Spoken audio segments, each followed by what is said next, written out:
Today, in this book review, we're going to ask, what is virtue?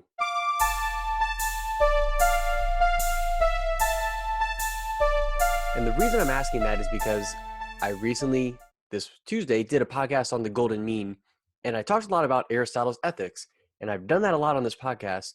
But what I realized in looking at it this week is that I've never done a book review on the Nicomachean Ethics by Aristotle. So that's what we're going to do today, and that's what we're going to dive into in this episode of the conversation of our generation, where we are solving the problems of today with the wisdom of the past. And my name is Nick Jamel, the creator and the host, and I'm excited to talk to you about this topic because I think it's something that's incredibly important, and for me was an incredibly eye-opening book. I did a tweet this week about I did a tweet. I sound like I'm like 50 years old.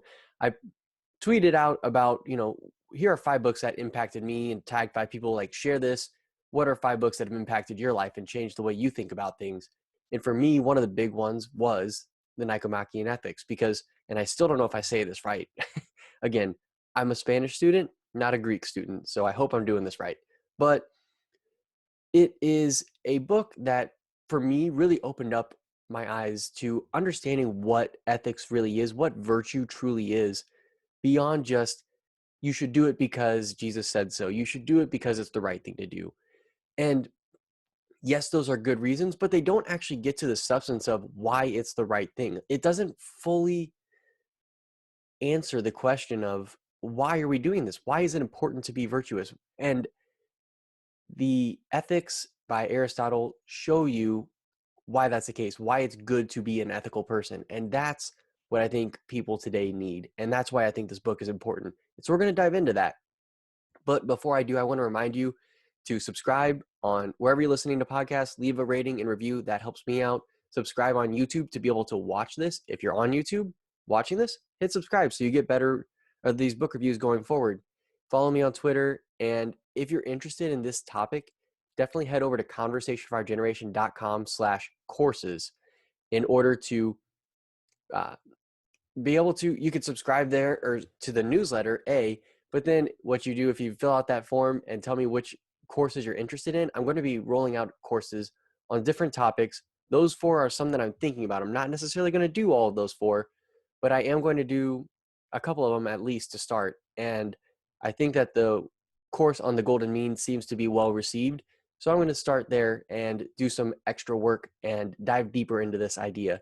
So definitely, if you're interested in learning more and diving deeper after listening to Tuesday's episode, after listening to this book review, even my book reviews on the Analects by Confucius and the Tao Te Ching, or excuse me, The Abolition of Man by C.S. Lewis, all of those are going to be discussed at some point in that course. So definitely go over there and check that out.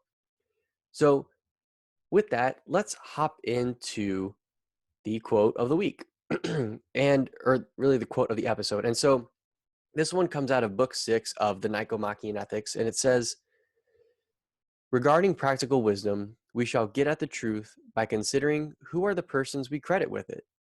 Now it is thought to be the mark of a man of practical wisdom to be able to deliberate well about what is good and expedient for himself, not in some particular aspect. Example, what about, or about what sorts of things conduce to health or to strength, but about what sorts of things conduce to the good life in general. If you hear this quote and you think, huh, don't worry.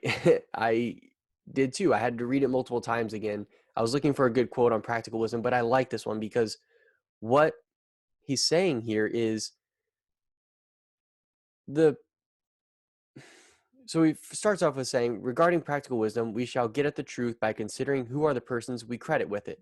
And so the people that we credit with the truth are the people who discover it. And what he's talking about with practical wisdom, and I've talked about this before, is that idea of being able to take your knowledge and apply it to your situation to provide for the best outcome, right? Provide for the best life. And what Aristotle in this case means is to provide for the ability to grow in virtue, to become a more virtuous person.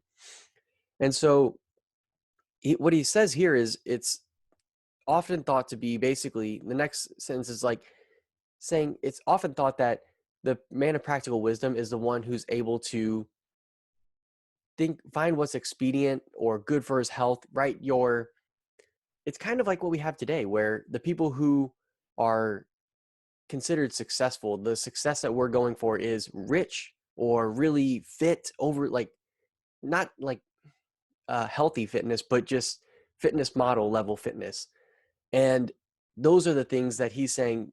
That's what at the time in Greece, that's what they said. It's successful people or very healthy people. That's what practical wisdom is for, is to provide for that. And he says, no, it's not about strength or health or expediency. It's about what things lead to the good life in general. And so, yes, being healthy, being successful to a level is going to lead to the good life, right? If you don't have to worry about finances and you don't have to worry about health conditions holding you back, that's going to increase your standard of living. That's going to make you happier in some respects.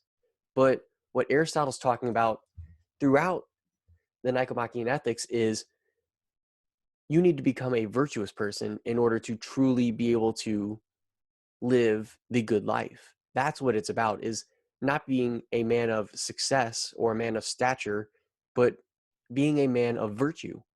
And that's what he tries to discover in this book. And so what is virtue according to Aristotle? And again, I've talked about this, but I definitely recommend you buy the book. If you buy it through my links, that helps me out and it helps you get the book, The Nicomachean Ethics. I try to find a version that I enjoyed. So definitely check it out through my links in the show notes. That helps me and supports what I do. But what he says basically is that there is this mean that is the proper way of being that is between two extremes, right? I always give the example of courage is between rashness and between cowardice, right? It's that middle ground that says I'm not charging out into something stupidly, and I'm also not cowering in fear. I'm being courageous. I'm taking my fear and I'm going forward despite that with a calculating the risk. But virtue, according to Aristotle, many Greek philosophers, is this excellence in morality, right?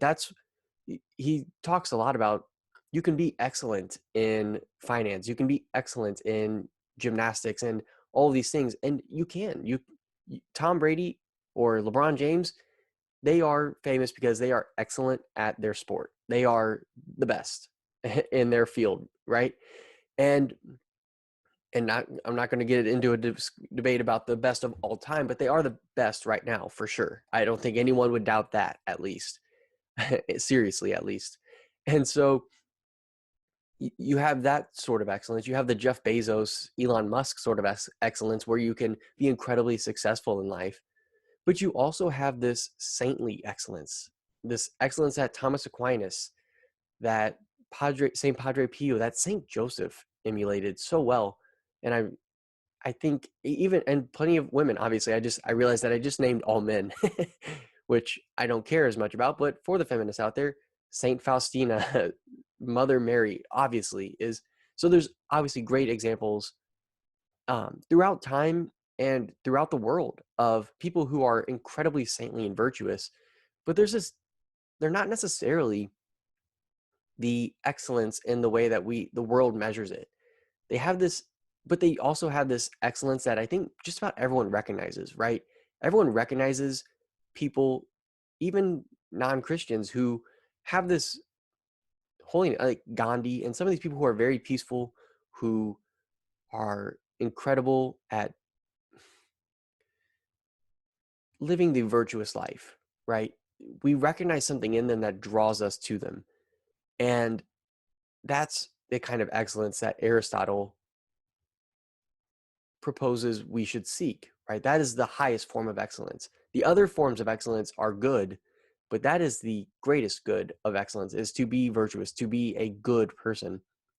And so how do you become a good person or a virtuous person? How do you go about that? How do you learn to do that? And how do you continue to do that once you've learned? And if you want to be a virtuous person, pardon me, if you want to be a virtuous person, you should seek the golden mean. You should seek that mean between the two extremes, but you need practical wisdom in order to do that. That's what we see in this quote is We need to be able to evaluate our situation, evaluate our talents and our weaknesses, and evaluate what is right and just given the situation, and what are our options and courses of action that we can take. And all that's tough. That's a very tough calculation to make. And so growing in practical wisdom is the best way to do that. And I have a blog post on link to here of uh, attaining virtue through practical wisdom. I have that in here. And I have links to the episode on the golden mean from Tuesday that I recommend you check out. But most of all, buy the book and read what Aristotle has to say, because I think that is the key to this, because he is going to explain it much better than I am. And in the 200 pages or whatever, however it is, it depends on how it's font and broken up and all of that. But it's not a super long book, and it's not super dense. Once you get used to how he writes and how he puts out his ideas, it's very easy to follow going forward. It takes a little bit to get accustomed to that, at least on my side of things. But like, I read ethics and then I read politics together because they kind of go in that order of fixing yourself and then fixing the world. And that's, by the time I got to politics, I totally understood. He's categorizing, he's defining his terms, and how he's going to explain his idea, and then we're going to move on to this thing. You start to get the flow of how he explains his ideas. But throughout ethics, I definitely struggled. I need to reread it probably, because I definitely struggled to follow some of the things. But it is a great book. It is a fantastic read, and it is going to teach you a lot. So buy it. If you don't buy it through my links, that's fine. But if you want to help me out and support what I'm doing, please buy it through the links. And they're in the show notes. It's in the notes on the website. Check that out. And definitely sign up for the course. It's just conversationofourgeneration.com/courses to get signed up there, or sign up for the newsletter as well, so you get the rundown of the top discussions of the week at just conversationofourgeneration.com/newsletter to sign up there.